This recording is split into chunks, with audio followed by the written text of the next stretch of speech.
In Chapter 6 here, we're going to start talking about the different types of chemical bonds. So first we need to talk about what is a chemical bond and the different features that you'll find in chemical bonds. So a chemical bond is the force that holds atoms or ions together in a compound. So it's kind of not really a tangible thing, it's more of a force that holds them together. Usually it's because of the electrons involved in the atoms or ions. So chemical bonds can be created and they can be broken. And they don't have to be broken in the same way that they were when they came together. So basically if there's an electron on one of the atoms before the chemical bond, but then it gets shared between the two atoms in the bond, it can actually, when the bond is broken, go on to the second atom. Okay, and that creates what's known as an ion. So chemical structure is the way that a compound's atoms are bonded together in order to make that compound. When you get up into organic chemistry, the chemical structure is oftentimes what changes between two compounds. So you can have two compounds that have the exact same chemical formula, so they have the same elements, the same number of each element, but they're bonded in different ways. One might have a ring structure where the other one is just a straight line, so on and so forth. So that is what actually changes between the two compounds. So chemical bonds can actually be bent, they can stretch, and they can rotate without breaking up to a certain point. Okay, the rotation is actually really easy. The stretching and the bending, it really depends on the bond itself, but sometimes that can get kind of pretty close to breaking. Okay, so those are the two that aren't necessarily as easy or as free as the rotation. So they are not just kind of like iron bars between the atoms, which a lot of people kind of tend to think of them as. They're more like springs between the two, but springs that are constantly rotating around each other. So atoms in a compound are arranged in very specific ways. And again, that goes back to specifically what type of compound you're talking about.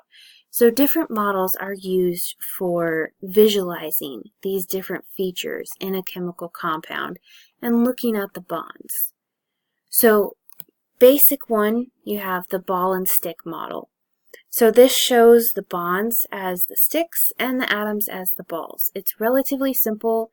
If you have a compound or molecule building kit, generally they are in the ball and stick model.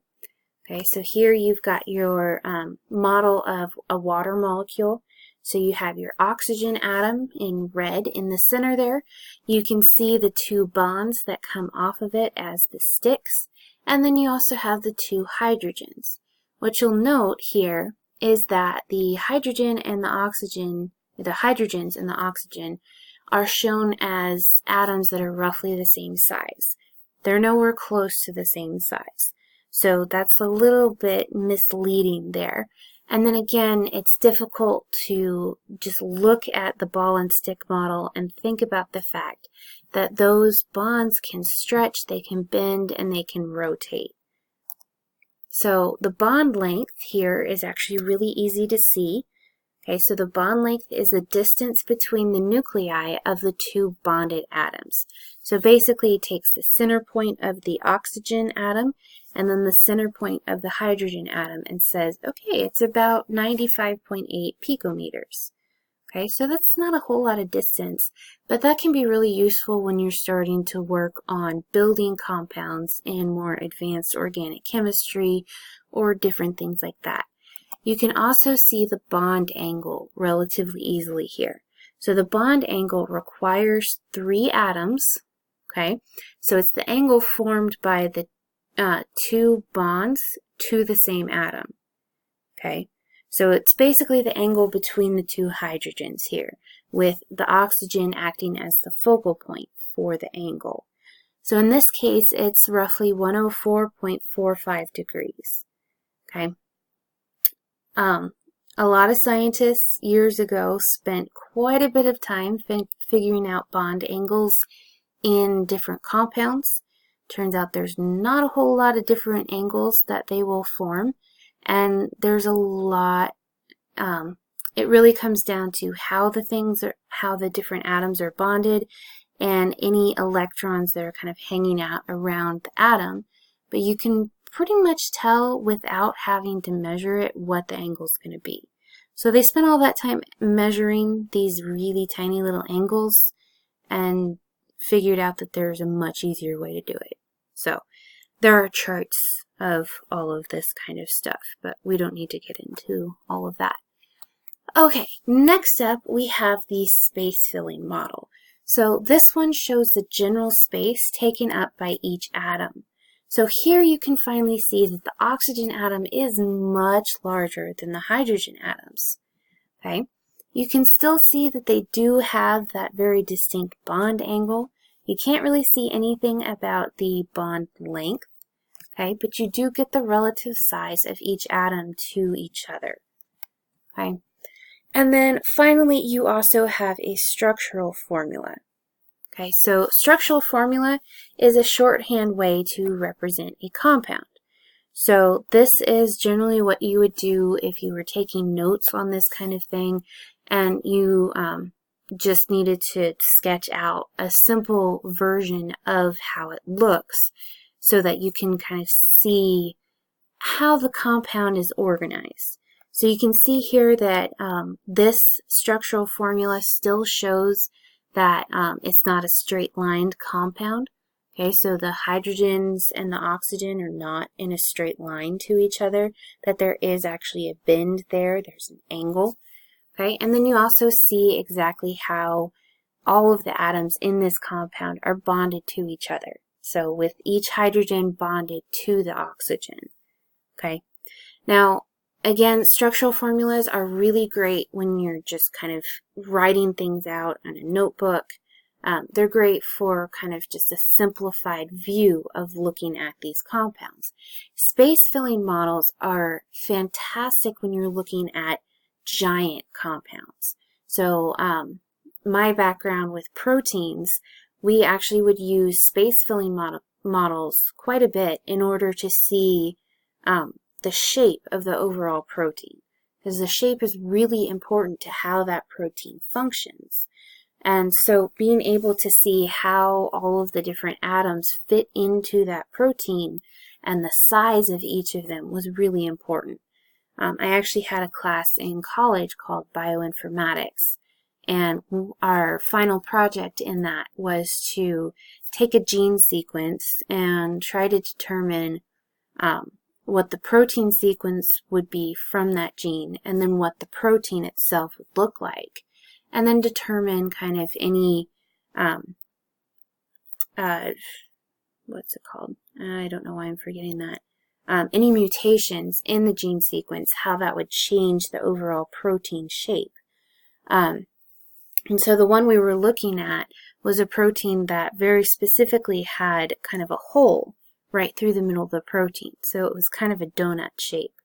And the mutation in that protein that we had closed off that hole. And so that's what we were looking at and everything. And so it was pretty difficult to see that when we were looking at the ball and stick model, but when we switched over to the space-filling model, it was right there and it was incredibly obvious. So each of them have kind of their own benefits of looking at them. So they're all useful in their own ways. So chemical structure of a compound will determine the properties of that compound. So compounds with what are known as network structures are strong solids. So a network structure is basically every atom is bonded to multiple other atoms. Okay, so you get this very intertwined structure on the atomic level.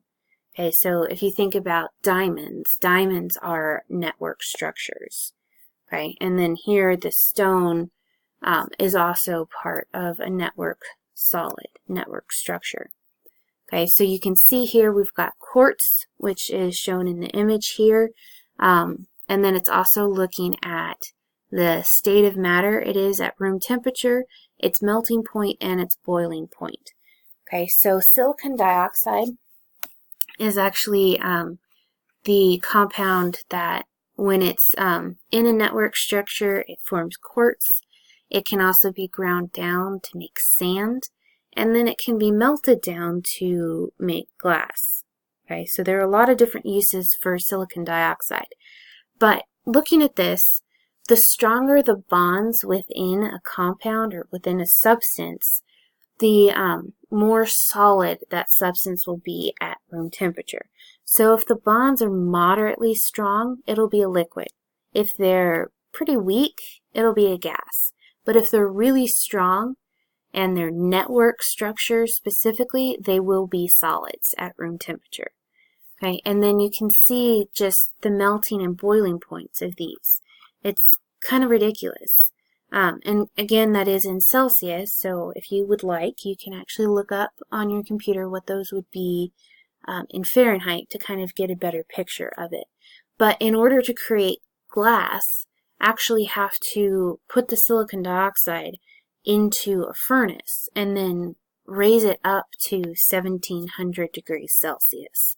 So it does become molten glass. And, you know, it's kind of difficult to work with at that point because it's so hot that you don't want to touch it. Trust me, you don't want to touch it. I know some of you probably just said you want to touch it. You don't want to touch it. It's really cool though. Anyway, so, and then magnesium fluoride, there is another network structure, as is sodium chloride. So sodium chloride actually forms ions, so it has those positive and negative charges inside the compound, which are creating those network structures, and that's why that one's so strong. So some network compounds are made up of bonded ions. Okay, so that's like the example that I just talked about with the table salt. Okay, so here you can see table salt is made up of just sodium ions and chloride ions, and it's a 1-to-1 ratio. Okay, so for every sodium ion you also have a chlorine ion. Okay, and they actually form this very simple structure where it's just alternating between chlorine and sodium ions. Okay, so with the sodium here in purple and the chlorine in that greenish yellow color, okay, it's pretty easy to see how they all fit. But again, you have each ion bonded with multiple other ions. So 6 other ions bonded with that one ion. Okay, and so that forms a really good network solid. So they also form square crystals, okay, which is nice. They are tightly packed positive sodium and negative sodium ions and negative chlorine ions. So that's why it's really difficult to melt salt.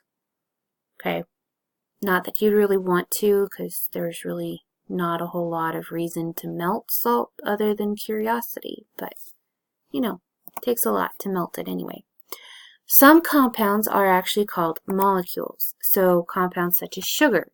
So sugar is basically it's a bunch of different atoms bonded together to form these molecules. Okay, these are covalent bonds, which we'll get into later on in this chapter what that means, but that is what gives them the name molecules. So they are made of carbon, hydrogen, and oxygen all bonded together. And then the molecules of sugar will actually attract each other, not quite as strongly as the salt ions do, okay, but they will form their own crystals, okay. They are much weaker interactions than those found in salt, which is why it's actually relatively easy to melt sugar. That's how a lot of candies are made, actually, is you melt down the sugar and then cool it, or you can mix different things in and then you can cool it. So I'll actually find some how it's made videos on that so you can see that process. But we're going to stop here on this video and pick up in the next one.